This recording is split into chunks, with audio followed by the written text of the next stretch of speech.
Greetings, ladies and gentlefish, and welcome back to yours truly playing some World of Tanks.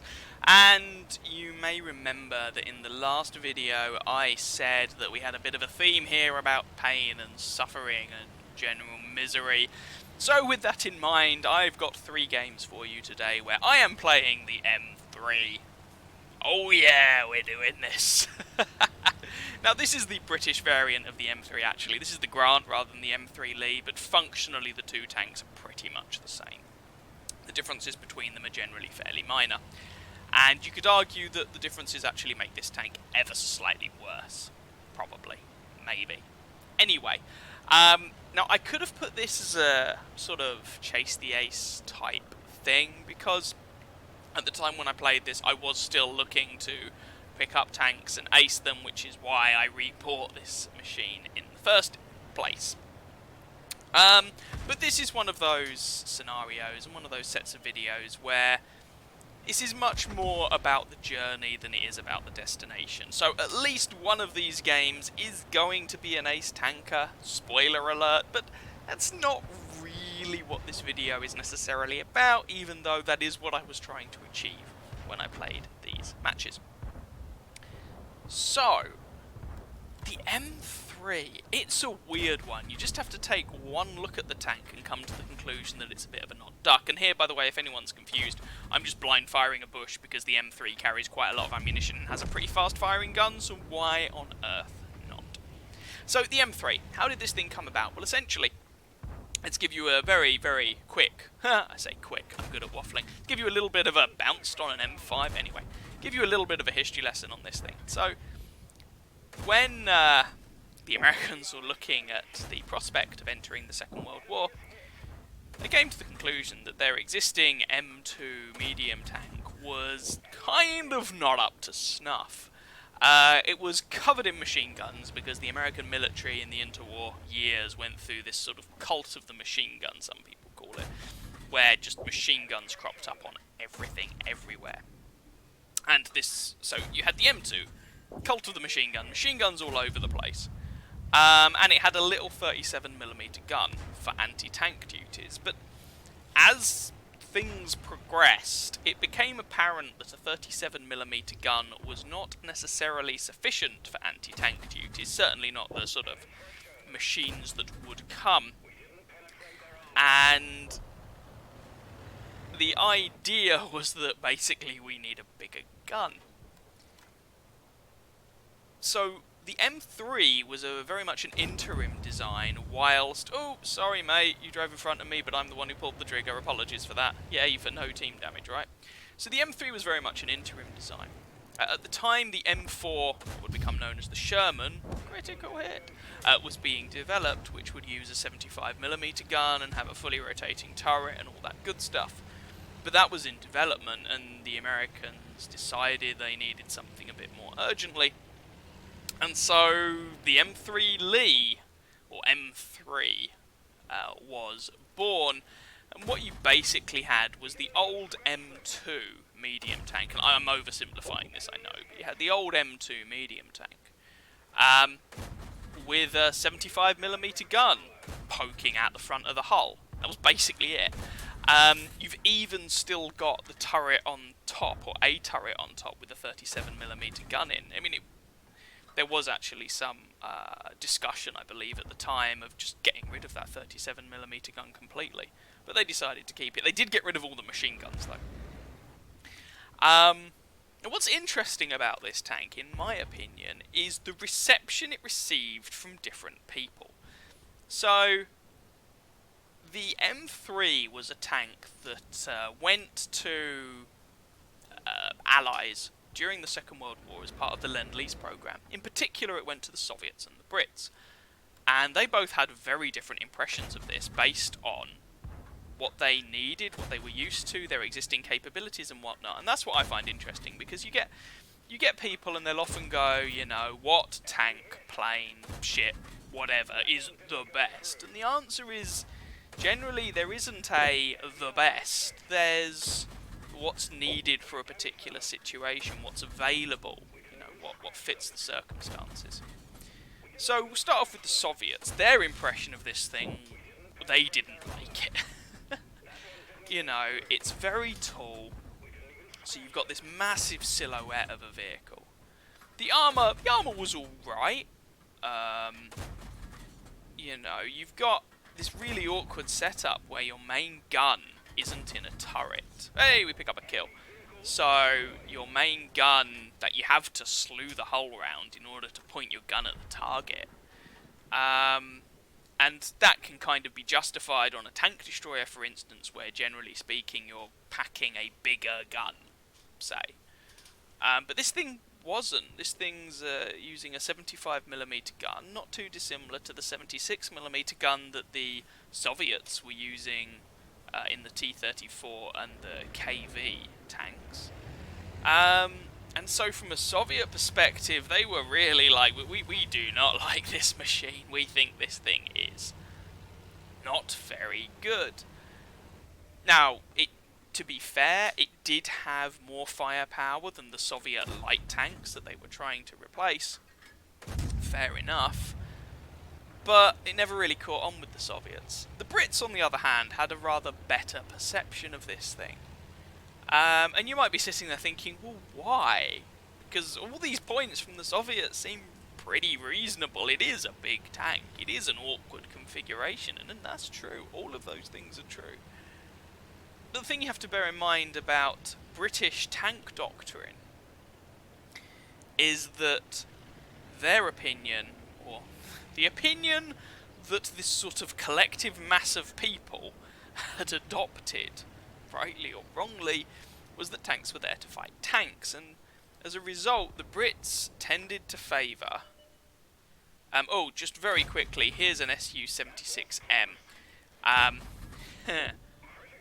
So I'm going to experiment with some high explosive rounds here and have some success, and then it's going to stop working, and we'll just bear that in mind for a subsequent game, by the way. So, ooh, we get to kill him as well.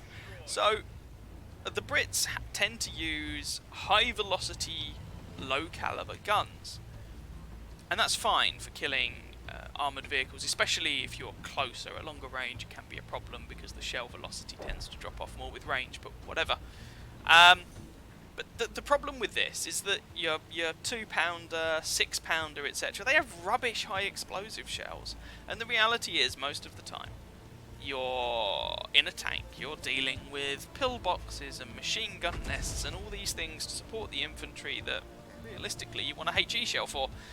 And say what you like about the M3, this 75mm gun had a half-decent HE shell, much better than the Brits were used to. So, this thing was... I'm not going to go as far as to say the Brits loved it or anything, but they generally seem to have a higher opinion of the M3 than the Soviets did. Now, I'm actually waiting here for the T6 to crest the ridge, but it becomes apparent that either he won't or he can't, so go figure. Ooh! Matilda. Oh no, he spotted me. Well, let's just trade some fire, right? What can possibly go wrong? So, yeah, there's just a little bit of history about the M3. Now, oh, we've got someone else shooting us now. It's all going horrendously wrong. Can we pick up the Matilda? No. Are we going to die for our troubles? Maybe. There we go. The Marder 3080 kills us. Because, unfortunately, the M3 is a big... fat target, the camo sucks, and it's easy to hit because it's big, but our team wins, so that's okay. Unfortunately, the Marder survives. So, let's just quickly go and have a look at the results for this match. So at the time, I'll be honest, I was a little surprised that was only first class mastery. I was thinking that could have been an ace, but then again, there was one tank left alive on the enemy team, so yeah, you don't get as much XP as you might. But that was a pretty decent game. First class mastery, fire for effect, bruiser. That's not a bad result, let's be honest. Finished second on our team by experience, as we were basically playing this thing as a tank destroyer, which is kind of a lot of the time how you end up having to play it. Just having that fixed gun is somewhat awkward. 1,833 damage, 3 kills, 845 base experience. Shout out to the P43 on our team. With 929 base XP, good game from him. And the enemy team just didn't really achieve a great deal of much. I mean, even remember with the Marder there, he looks like he's got 1,300 damage, and he has, but a good chunk of that was dealt at the end of the game. to me. So bear that in mind. He didn't actually achieve a huge amount for, or didn't, I don't want to say didn't achieve a huge amount, but that number perhaps looks more impressive than his real contribution to the game would suggest. 54 shots fired, including some blind shots fired, 33 hits, 13 pens, 6 splash damage, 1833 damage done, vast majority of which from over 300 metres. 7 hits received, 6 penetrations, 1 non-pen, 1 enemy vehicle spotted, 7 damage, 3 destroyed, 789 assistance damage, and because we fired a few rounds of APCR, not APCR, premium AP, and the premium rounds on this tank are not very good. The American variant has much better gold round, the APCR round, but I felt we needed it against, though, the Matilda at the end there. And even then, we didn't do that much to it.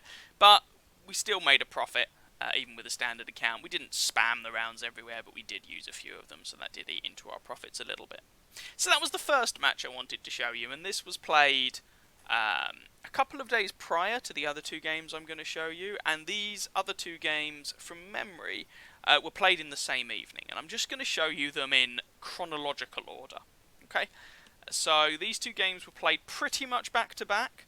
There was a gap in between, but from memory that was a gap where I went away and had to do something else. So in terms of World of Tanks gameplay, these 2 games were sequential, just with a bit of a gap in between. So let's have a look at those. Here's the second game then, and we're in a tier 5 match here on Kampanovka. Yay! Now, like KV1s, OI experimentals, T-34s, this gun, alright, just to put this into some sort of context, with regular ammo, sorry, having some fun and games here. With regular ammo, I have 92 pen with this gun, and the shell velocity isn't great. If I fire gold, that pen goes up to 109. Oh, great. Like I said, the American vehicle has higher gold pen, so I don't really have the gun to cut through KVs and things like that. So what I'm going to try to do is engage some of the lighter targets and maybe even do some spotting. We'll see. Yeah, now, this is Malinovka. This actually is Malinovka.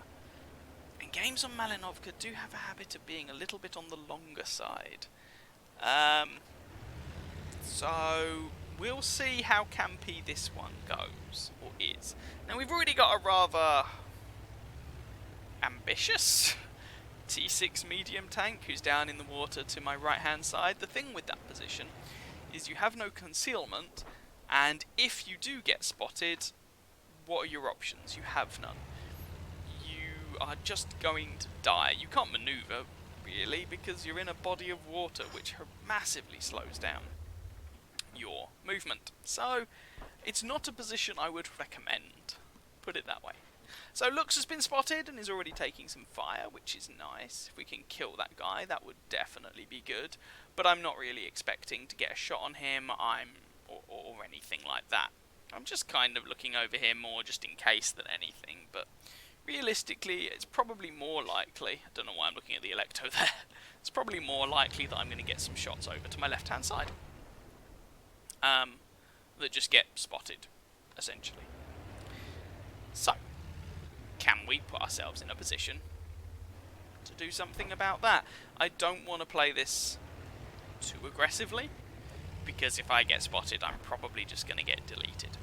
You know, 490 hit points don't go far at tier 4 in a tier 5 match in a machine that's about the size of the Empire State Building. It just doesn't quite work out.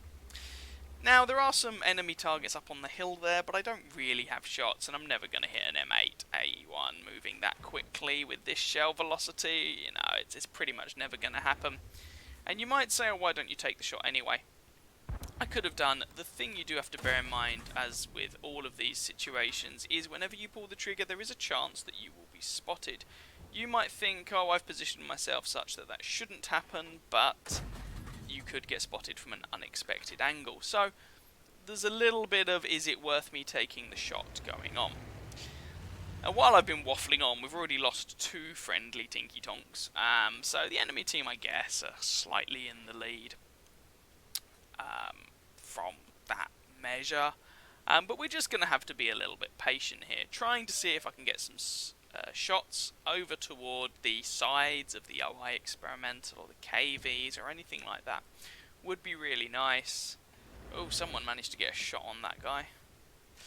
But that's not me. I don't have clean shots, and any shots that I do end up having are really small, and this is not a very accurate gun, and the shell velocity on this gun isn't very good, and so on and so on and so forth. Our team have actually managed to pick up another kill, so that's evened things up a little bit. And we're just trying to do something about these guys, and it's all very cagey and very Malinovka-y. And to those of you who've played this game at all, I'm sure this is a very familiar kind of scenario. Panzer 41C, I take a punt, but shell velocity is going to mess me up there, and the guy decides discretion is the better part of valor, which makes perfect sense to me. Taking a blind shot, I'm probably going to take another couple of punts on the basis that I might manage to do something. And there's an enemy Stug there who's been spotted, but I don't appear to have a clean shot that I can take. Might be some of these buildings in the way, to be fair. And so far, maybe we got a blind shot on that Panzer, but it's not looking particularly impressive so far.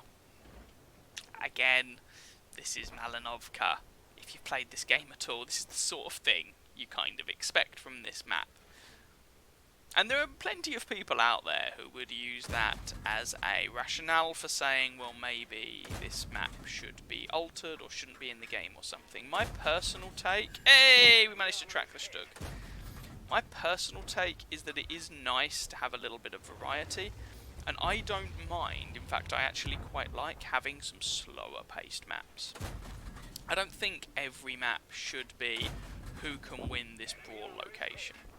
That doesn't mean I want every map to be super campy either, but I just think, you know, a little bit of variety is nice to have. And by that I don't mean that you should have, you know, actively bad things just for the sake of it, but I don't actually think a slower paced game here or there is a bad thing, personally. Oh, nice shot there, even if I do say so myself.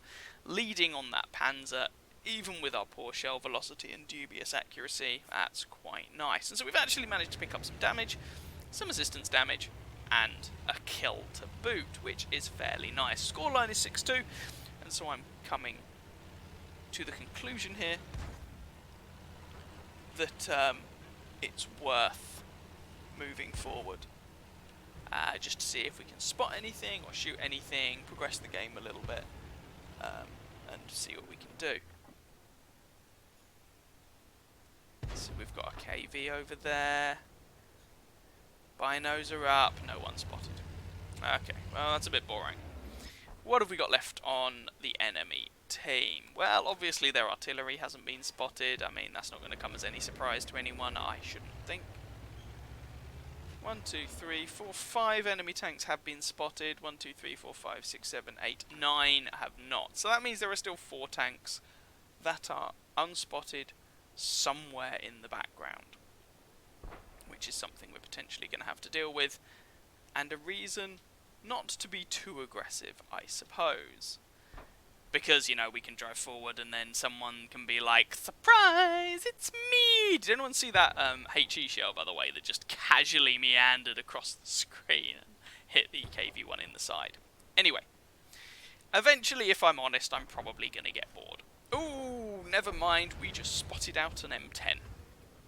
Kill it. Kill it. Kill it with fire. And I'm going to take a punt at this, because no one else is shooting this guy, and I figure it's worth it. I get spotted, but I'm going to back off. Yeah, no one was shooting him, except for when they did, and now he is dead. Go figure. So, I did get spotted for that, but I figured it was worth it. Yeah. Just going to move forward and try and see if we can spot some more things, and you might find in the background there is the noise of a small person because she's just woken up, so please bear with me if that is the case. She's currently watching me sitting in the bush of power. Can we spot anyone? Well, no, but someone spotted that KV-1. Can we shoot the KV-1? Probably not, let's be honest. Getting shots up onto the top of the hill on Malinovka is actually kind of awkward from this location. Oh, it was actually me who spotted him. Ooh, exciting. But the friendly artillery was able to kill him, and he's called Burn You, which is wonderful. Well, he's dead.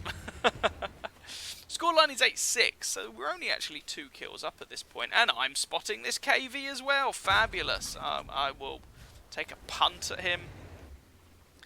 Ooh, Stug. No, not able to put a shot into that tank destroyer, which is kinda sad. Oh, the artillery is not able to shoot him either. Oh, that guy's deciding discretion is the better part of valor. So, with the Electo pushing up on our right-hand side, you might also have noticed the enemy Lux is hovering around our base. I was thinking for a moment there about pulling forward myself, but let's not push our luck. Let's just spot these guys and maybe shoot them. The KV-1 has appalling view range, and so I make the gamble that I'm going to be able to shoot this guy in the side. Critical damage! And that one just missed. Well, I managed to make him a one-shot and then failed to do anything to him. Shields up, Captain, shields up. Now, the enemy Lux who is in our base has now been joined by a T-34S, which we kind of expected given their locations on the map. But we're still going to have to do something about, and there's the T-34S. Unfortunately, he is making strategic use of a rock. Using your brain should be considered cheating. Ah well, never mind.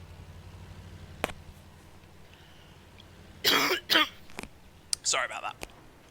So, this game's quite long and is testing my vocal cords. Need to get myself a drink in a minute. Anyway, enemy artillery spotted. We can't do anything about him.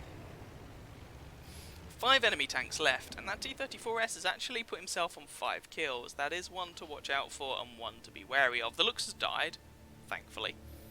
And so that just leaves Stuart, the Matilda, the T-34S, the KV, we know where he was last spotted, and a mystery Su-76 GFT, that is the Chinese variant. We don't know where he is. Let's have a thunk. Alright, so I'm just going to try and do some spotting here, because our Electo seems to have taken up a position to do some shooty-shoot, and so I should probably do some spotty-what. Coming over here to the Rock of Power, I can proxy spot this Stug, which hopefully will get him shot by the Electo, and fingers crossed. Oh, there we go. Fingers crossed I'm not going to get myself shot up in the process.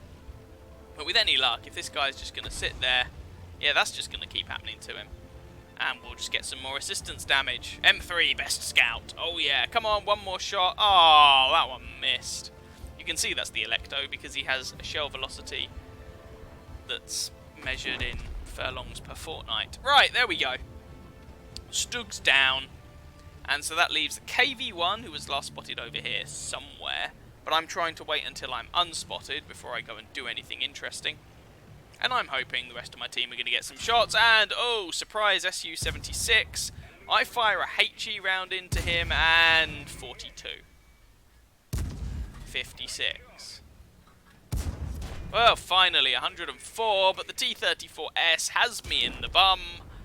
Oh, dear. Right. So I fired HE, the Soviet Su-76, and that seemed to do alright, although it didn't pen all the time. I then fired HE at the Chinese Su-76, and that went horrendously wrong. Okay, maybe I won't bother with HE at those guys. Doesn't seem to be a reliable shot. Not with a gun like this, anyway. Regardless, Electo takes out the KV-1, and that just leaves the T-34S and the Matilda remaining. And they were both spotted over on the field. Now we've got 2.5 minutes of this match remaining. And you know what? I don't actually remember how this match ends. It's been a while since I played it. So let's just fast forward this along. It should be a victory to us. T-34S has now died. The Stug manages to deal with him. And that just leaves the Matilda, who is now also dead. Ta-da! Game ends. We win. Hurrah! Let's have a look at the post-game stats. So, that game was in our 4 first-class mastery. Still no ace. Spotter, Pfeiffer Effect, and Bruiser. Still a pretty decent game, if we're going to be honest. So I was happy with that. I was a bit disappointed at the end that I did get shut down, but I think we managed to have a pretty good contribution to that one. 1,223 damage done, 2 kills, 833 base experience, puts us at the top of our team. The friendly Electo and the AMX also did pretty darn well there, and to be fair, the Stug had a respectable game, so shout outs to them. And commiserations to the enemy team's T-34S, over 2,000 damage from you, sir, 6 kills. You were trying to carry your team as hard as you could. You just couldn't carry them quite hard enough. My commiserations to you, sir. 31 shots fired, 16 hits, 11 pens, 2 splash damage. For that damage count, it was sort of a 50-50 split with regard to range, close range and long range. 3 enemy vehicles spotted, 4 hits received, 4 penetrations. Like, it's an M3. The armor isn't going to do much most of the time. 3 enemy vehicles spotted, 6 damage, 2 destroyed, 1,300 assistance damage, 1.7 kilometers travelled, and a 17,000 credit profit. With standard account, which isn't too shabby. So, I've got one more game to show you this video, which means those of you who are keeping up will be able to work out that means this last game is going to be an ace, because I said there would be at least one game in this video that is an ace. But that's not really a great spoiler. It's not about the result, it's about the journey and how we get there.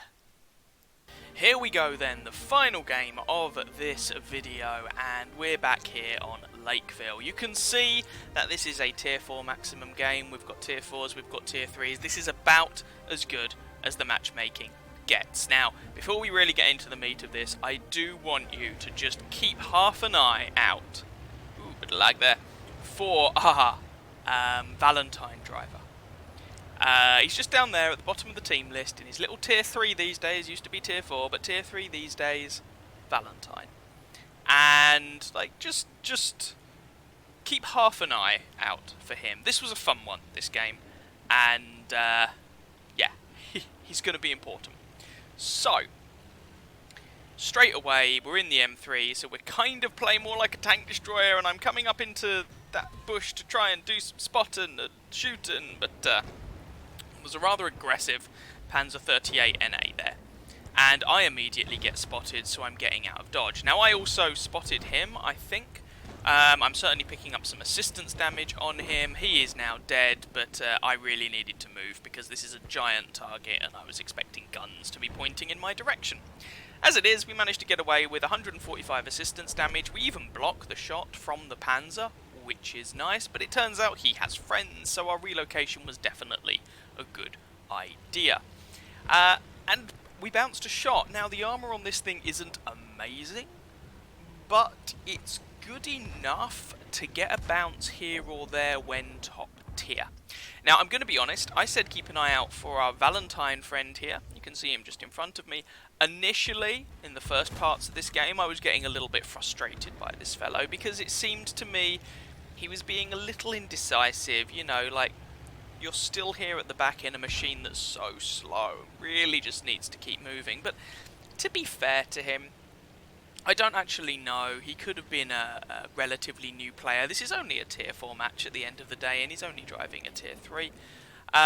So maybe he's a new player. Fair enough. Like, who am I to judge?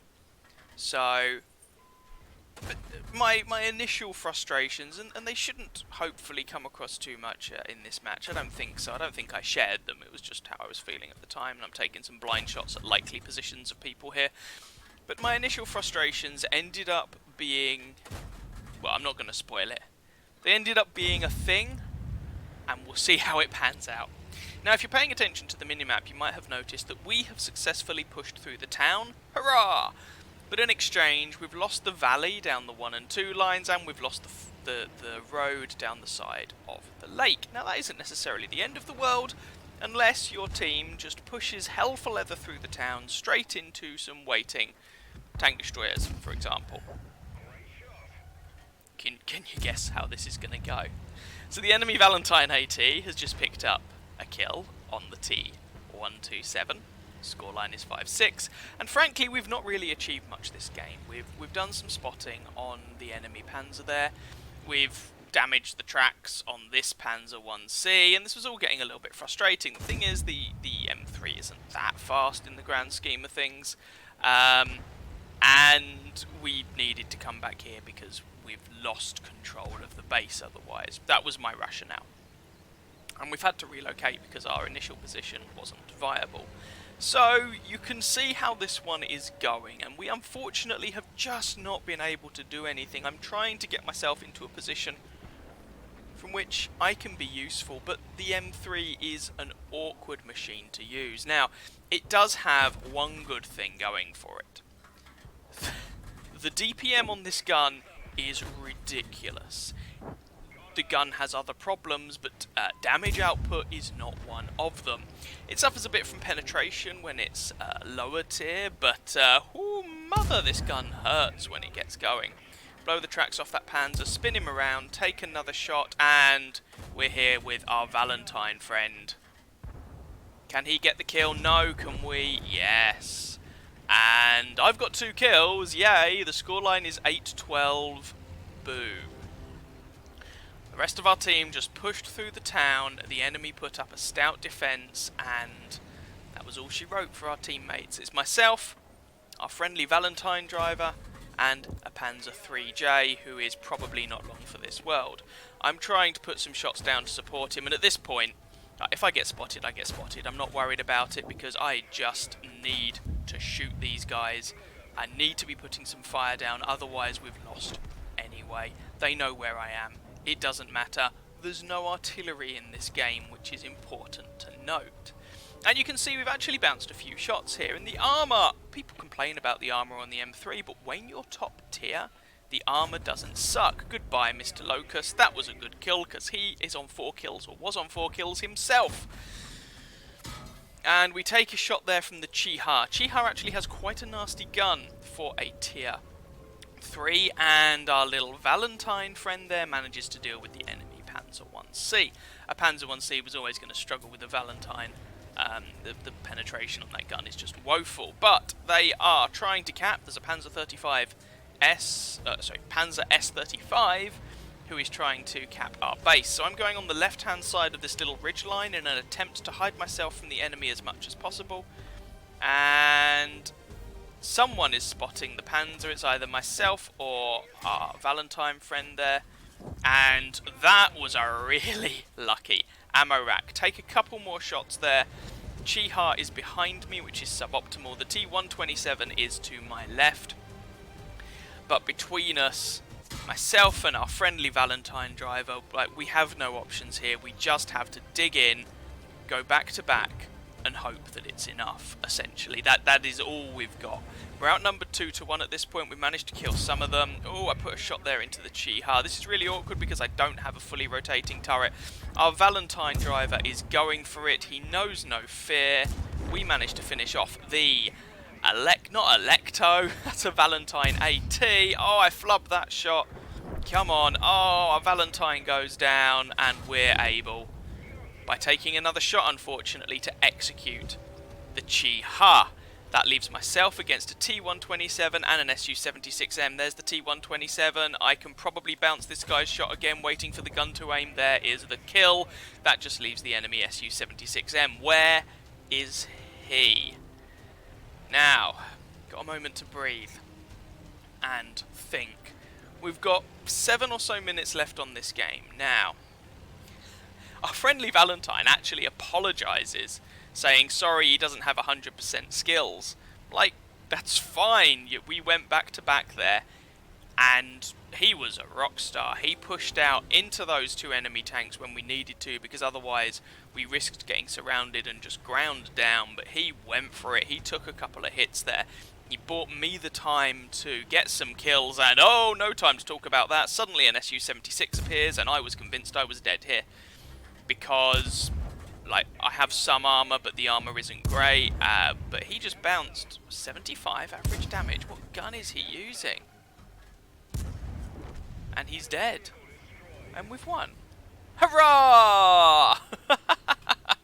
And that was the match. Like I said, it wasn't necessarily about the result. It was about the journey getting there. So just before we get onto the result, which you can see in the background, out of curiosity, I decided to look up the stats on the guns of the Su-76M there. Because in my head, I was thinking, well, it gets a 76mm gun, and I'm pretty sure that thing has a fairly nasty 57mm gun as well, so how was he bouncing on me and whatnot? Well, it turns out there is a stock gun on that tank as well, that I'm not sure I ever used. Then again, it was a long time since I played those low-tier Soviet tank destroyers.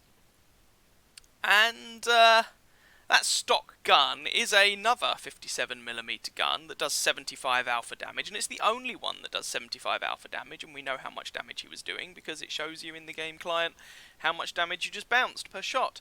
So that was the gun he was using. That thing has 75 penetration firing AP, which he was. So he got a little bit unlucky to bounce on me, but that thing also gets a base reload of 2.6 seconds. Now I'm pretty sure he was taking longer than that to reload, so what I think we were seeing there, bless him, is someone playing a stock tank with probably a stock crew, or close to stock. And the difference that makes is really substantial. So he doesn't have a very good crew, which impacts his reload, his accuracy, his everything. And so despite the fact that, I was about to say I got caught out there, we really caught each other out. I don't think either of us was expecting the other to be right there. We just sort of drove into each other. My logic was he would probably be around the periphery somewhere, and if I stayed relatively centrally on the map, that would give me the most options to go and deal with him depending on where he turned up. Like say I saw the base cap start going, for example. I could relocate to deal with him, or I could put some vision out to try and see him. I didn't really want to be driving into the enemy base because, you know, he's in a sneaky tank destroyer. He'd probably ambush me. But as it is, we caught each other out, and I guess I won that engagement because I had the better crew. You can see my crew in the background here. They're not super duper uber amazing, though I do have Father Christmas as the commander. But they are at least a 100% crew with some skills going on. So, there's that. Anyway, looking at the game itself, you can see the results there, and also over to the side, I messaged the Valentine driver at the end of the game. I'm not going to read out what I said, you can see it there for yourself. I just thought it was basically just a little message to say, well played mate, I thought you did really well, that was our win, couldn't have done it without you, sort of thing. And he was really nice about it. Yeah, like, use the messaging in-game to not swear and cuss at people. Good lord! Whatever shall we do? Anyway, the result itself, it was an ace tanker. We also got Demolitionist for that lucky little Amarak there on the Panzer S-35. I say lucky more because, less for the damage I might have taken from him, although he could have done some damage, and more because killing him so quickly meant that I could turn around and deal with the other opponents. Also got Fire for Effect, Duelist, Bruiser, a Top Gun, and a High Caliber medal. For those paying attention to the number of kills, as you'll see in a moment, we did get 8 kills. No Radley Walters medal, because of course to get that you need to be in a tier 5 machine or higher, and the M3 here is a tier 4 machine, regardless of whether you're driving the American or the British variant of the tank.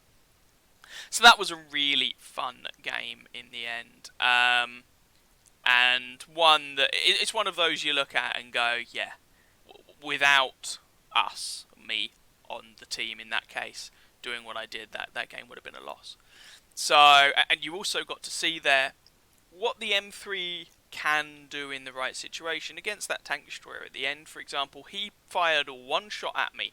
Even had he got luckier and it had actually penetrated, it would have only done 75 average damage. I still would have killed him, and just the reload from that gun, the DPM out of the M3 is disgusting. So it has a reputation for being a bad machine, and part of that is because it's tier 4. A lot of people play it when they don't have much experience at the game, but honestly, if you can play it to its strengths, which is DPM capable of ripping people to shreds in seconds, and mitigate its weaknesses, everything else, then you can do a lot of damage in it. Anyway, the result. So, there's the first score screen. 2,036 damage in the end, 8 kills, or 1,056 base experience. Shout out to our friendly Valentine driver there, Liurbimantus. I can't pronounce that properly, probably, but over 1,000 damage from him, which is a good result in a tier 4 anyway. And a kill, 638 base experience. I couldn't have done that without him having my back and just being an absolute legend and willing to go in when it needed to be done. So he was absolutely fantastic. Commiserations on the enemy team should probably go to the Locust, the Valentine AT and the Chi-Ha. They all had respectable results there. Just not enough to drag their team to a win. And also, commiserations there to the Su-76M, Mpoom, however you say that name. I think he was in a stock tank with a stock crew and he still managed 600 damage almost, 2 kills. He had a reasonable game himself. Just came a cropper at the end and I was able to take him down, but commiserations to him as well. And I guess also I should point out that poor Panzer S-35 driver who we ammo racked. Press F, guys, press F. Yeah, and just to highlight our friendly Valentine driver there, he fired 27 shots. Welcome to the lower tiers where you reload in like 2 seconds. He actually bounced 780 damage with his armour in the end. Really using the armour on that Valentine well, even though he wasn't top tier. He was in a tier 4 match and the Valentine these days is down at tier 3.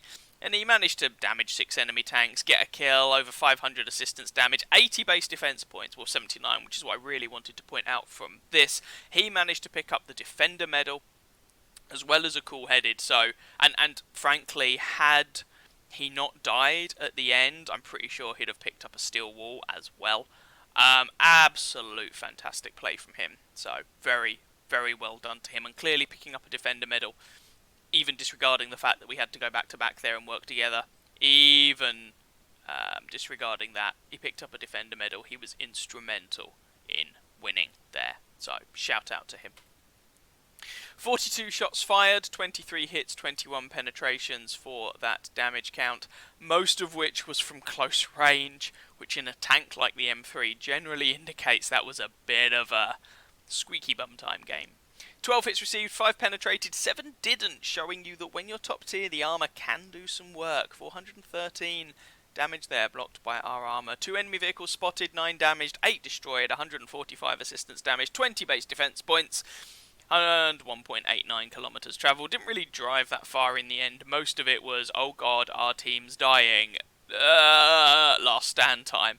And we made like an 18,500 credit profit. And we aced the thing, which at the time was great because it meant I didn't need to play the M3 or the Grant anymore. Although I was actually having fun in it, which, yeah, is a thing.